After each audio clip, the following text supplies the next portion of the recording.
So this is going to be a little bit different. I got an email from a high school kid named Andrew of Pine Lake Prep, and he asked a bunch of questions for a report he's doing on the question, is rearmament and modernization, increased funding of the military critical to national and global security? So I thought this was such an interesting topic that I want to answer these questions for everybody. So the specific questions he asked are, is the U.S. military funded for the future? How important is the military for global security? How soon is a conflict possible? What adversaries will the U.S. encounter? Will an invasion of Taiwan occur? Will increased funding help recruitment? So these are also pretty good questions. So let's start out with question number one. With the current and projected funding of the U.S. military, do you believe it is funded for future conflicts and threats to global security? I think that the U.S. military is a little bit below what we need for effective funding. From what I understand right now, the National Guard is broke. I've had people write me and say that their schools have been canceled unless they're going to MOSQ or their job qualification school or their non-commissioned officer professional development school. All the cool guy schools, airborne, air assault, ranger, sniper, have all been canceled for the National Guard. Maybe that's true, maybe it isn't. Soldiers complain a lot. I know that the Navy needs funding for their ships. The LCS didn't help, the Littoral Combat Ship. It was a good idea that just didn't work in practice. And the Navy's trying to recover building frigates, but it's just not building at the pace it needs to build to match the plan, the People's Liberation Army Navy. 80% of global trade is by sea. So if there is one service we need to fund, it is the U.S. Navy. We are also pivoting away from special operations, so we're slicing off some of that special operations funding and we're moving that towards the non-special operations components of the military. And we also created a Space Force, which gets a higher dollar value than giving that same mission to the Air Force. You know, the fact is that who runs the Air Force? Pilots, right? If you're a pilot, you're thinking about flight. You're not necessarily thinking about space. So anyone who is a pilot is more than likely not going to give space the attention they deserve. So pulling the Space Force into a separate branch, it was actually a good dollar value move from the U.S. government. So I think that our current and projected funding is probably a little lower than it should be. We might need to tighten our belts and certainly give the Navy more money so they can modernize their fleet, build more ships, recruit more sailors, and prepare for near-peer fights. Okay, number two. How important do you think the United States military is to global security? Would a larger, more modern military promote and allow global security to prosper? All right, so the U.S. is not the hokey pokey. Everything, it's not what it's all about.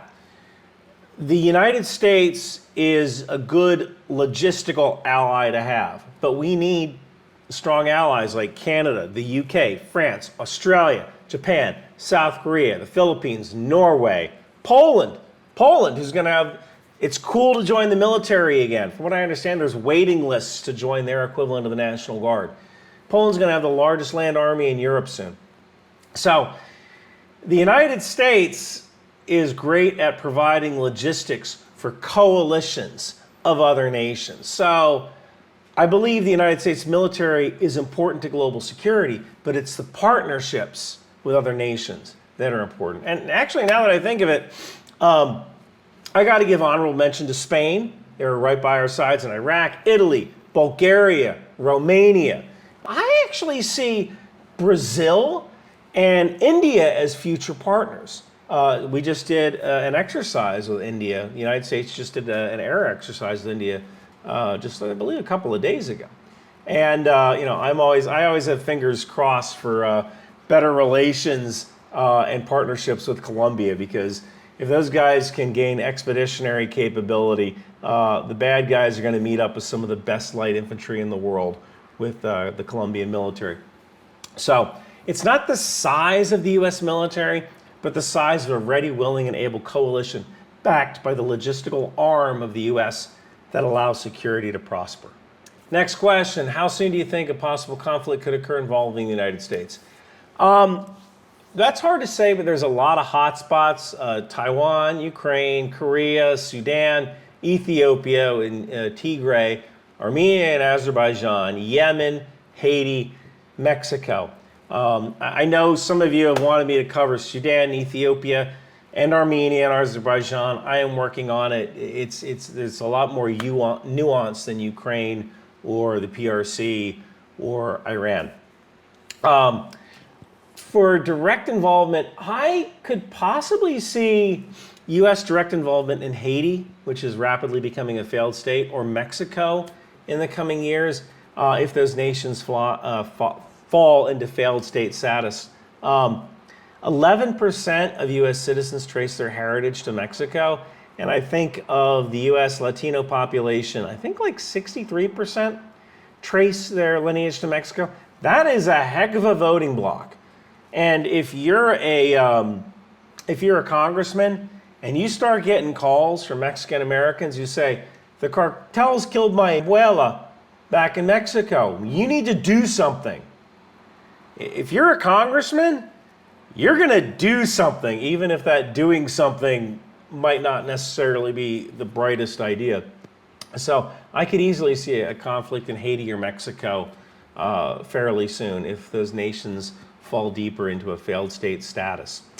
Number 3, what adversaries do you think future conflicts could occur with in the coming decades? Are they projected to rival the United States military? I see Russia and the PRC as adversaries. As much as it pains me to say this because I have so many Iranian fans and I love them all, I see the government of the Islamic Republic of Iran as a potential minor adversary. Who can rival the U.S.? The PRC, the PLC, the People's Liberation Army. I can see that rival the U.S., but right now they have poor logistics. Right now the PLC is trying to figure out professional NCOs, and they just recently started training female pilots. They just put out an ad requesting female pilots, which is very smart because you can't run a military when you ignore the talent of half your population. Number 4, with the conflict in Ukraine and its lessons and insights on modern warfare, do you believe the U.S. military is modern enough and has equipment necessary to win a war with its adversaries? I think that the United States logistics is the best in the world. And I think that we're really good at winning the air war, especially with the new ACE doctrine, the Agile Combat Employment doctrine, where we're constantly moving planes and we have multi-capable airmen turning those jets and getting them back into the fight. And I think we're good at winning the land fight. The U.S. Navy is a different story. The U.S. Navy is probably going to be the most important branch of the next century. They need more sailors, they need better ships, they need to retain the sailors they have. And this is almost like a self-defeating problem because there's fewer sailors, so the ships stay out more, so the people on the ships get frustrated. And when they come back, they quit the Navy and we can't get more people in to solve this problem. So I think that the Air Force side and the Army side is probably pretty good. The Navy needs some help, and they need some help soon. All right, number 5, with the invasion of Taiwan looming in the coming years, when do you believe it will occur? Will we be prepared based on the current DoD budget trends and military readiness? And if the PRC succeeded in an invasion, what impact will it have on the average American? All right, so I don't believe that the PRC is going to conduct an invasion of Taiwan. Taiwan is basically Afghanistan with leaves. If you actually look at a map of Taiwan, it's like somebody said, let's take everything that sucked about Afghanistan and made it hard to control and put it on an island that's hard to get to. The whole 2/3 of the right side of Taiwan is basically mountains. And with conscription, because in Taiwan, every male is conscripted into the military, every male knows how to use a rifle. So now you have every male who knows how to use a rifle in the mountains, hiding under leaves, which it's hard to spot people using drones when they're hiding under leaves. And that's going to be a big problem for the PLA if the PLA wants to take those mountains. War is hard. And I think the People's Liberation Army is looking at Taiwan, and they're looking at Russia, they're looking at Ukraine, and they're looking at Taiwan, and they're going, you know, a lot of our tanks are kind of based on Russian designs. Yeah, the Russians don't have any trailers for their trucks. The trailer doubles your cargo capacity, even though it downgrades your fuel capacity by about 8 to 10%. We don't have any trailers either. Maybe we need trailers for our trucks. So I think that the People's Republic of China is looking at Taiwan and going, man, war is hard. Maybe we shouldn't do this thing. Or if we are going to do it, maybe we need a little bit more training before we kind of fly off the handle here.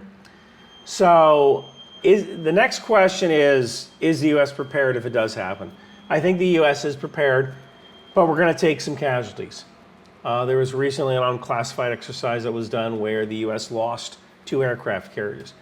I don't know if the U.S. is prepared for that number of casualties, but those are still some pretty darn high numbers. 2 aircraft carriers is a substantial investment in materiel and people. So I think that we would be prepared, but there will be a price that will be paid. But like I said, war is hard. And in war, you take casualties. You have to be prepared for that. If the PRC succeeded in an invasion, what impact would it have on the average American? I think you would definitely see an increase in prices of consumer goods and of consumer electronics, because the PRC makes a lot of the consumer electronics. I'm looking right here, my watch, this Garmin watch. This was made in China. My USB stick made in China.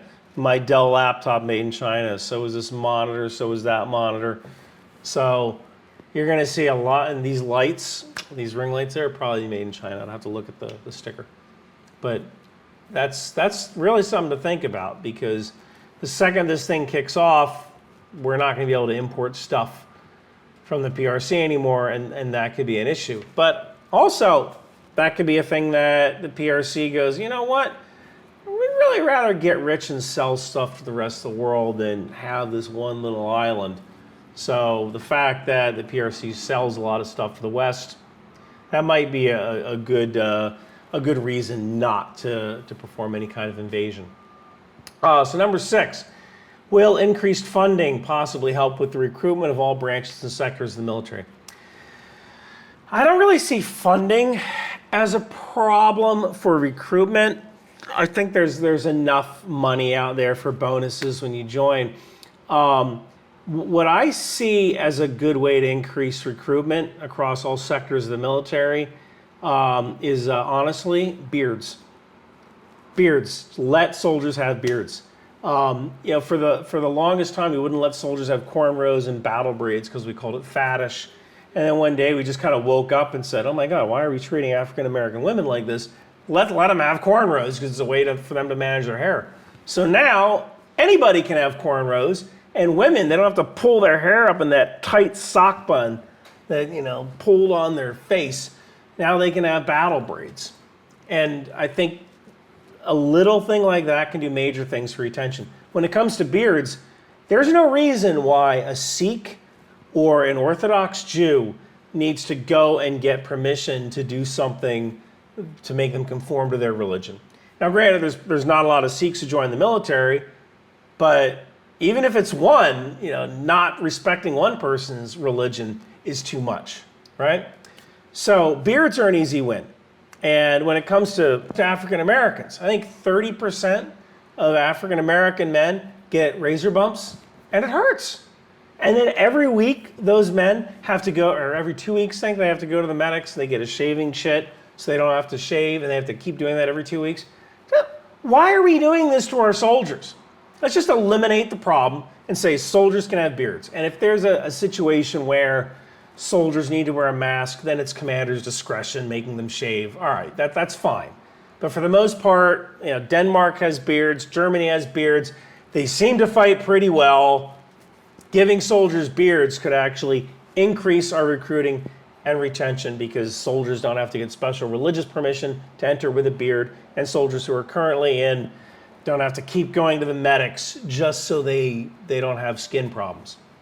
I think another thing that could help with recruitment is legalization of marijuana. Now, I don't participate in the devil's lettuce, but some people like to smoke a plant because it makes them feel good. So there's a significant portion of the population that cannot join the military because they enjoy recreational marijuana. And by federally legalizing marijuana and then allowing soldiers to smoke marijuana on a recreational basis, off-duty hours, that could help with recruitment as well. A third thing would be obesity. Obesity is a big problem in the military right now, but right now the Army has a prep course to get soldiers down to a healthy weight before they actually go into basic training, and this prep course has been successful. So applying that prep course across all branches might be a good idea. And then when it comes to retention, not just recruiting, retention, I think it's a good idea to take a significant step back and look at how the Army conducts its chow operations and say to ourselves, why are we feeding our soldiers crap? Why do we have our dining facilities open at these weird hours? And if you're a minute late, oh, sorry, you got to go eat at Burger King and pay for it out of your own pocket. Maybe what the Army needs, or at least is one post with a 24-hour chow hall with access to healthy food. 24-hour gyms. So I think at least one gym on post needs to be a 24-hour gym.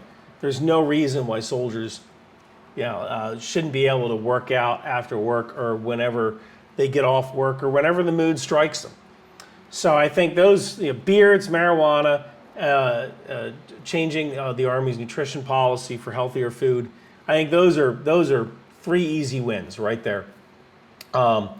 So those could actually increase retention, and by that, recruiting isn't as big of a problem. But if we could change one thing, beards, that's an easy win right there. And that's just a quick change in policy. Hey, Andrew, thank you so much for reaching out. You seem like a smart kid. And America needs kids like you who can use critical thinking to help solve the world's problems.